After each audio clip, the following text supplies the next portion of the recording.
And next we have a question on employment. This one comes from Audrey, who wrote into our website to ask, do you have a jobs plan?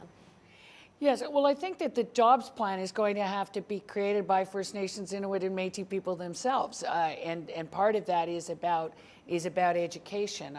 When I was in Whitehorse during the break week, there at the Chambers of Commerce, it is the future is going to be people without jobs and jobs without people, and the only way you make that link is with education and training, and being able to say that in territories that are booming like the Yukon, they want to be able to employ First Nations people.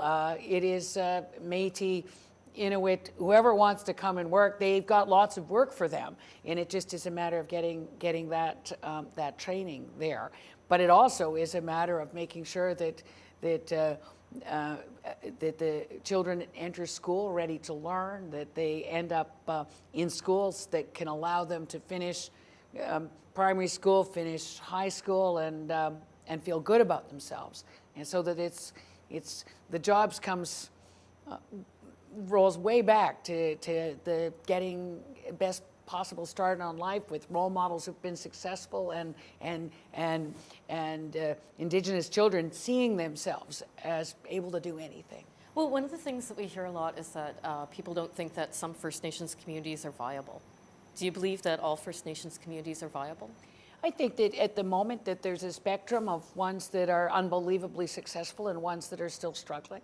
I think that it's a matter of them also being able to help one another in ways that is a much more lateral approach than this top-down, father knows best approach that's been a disaster. So, I think even in preparing for H1N1, that I was, the Garden River Reserve with those two fantastic nurses that almost put everybody in the country to shame in terms of how well they'd prepared, that there wasn't really a capacity to get them out on the road helping other communities get ready as well. And I think that we've got to do this kind of much more collaborative model, but it is about I think that the national chief,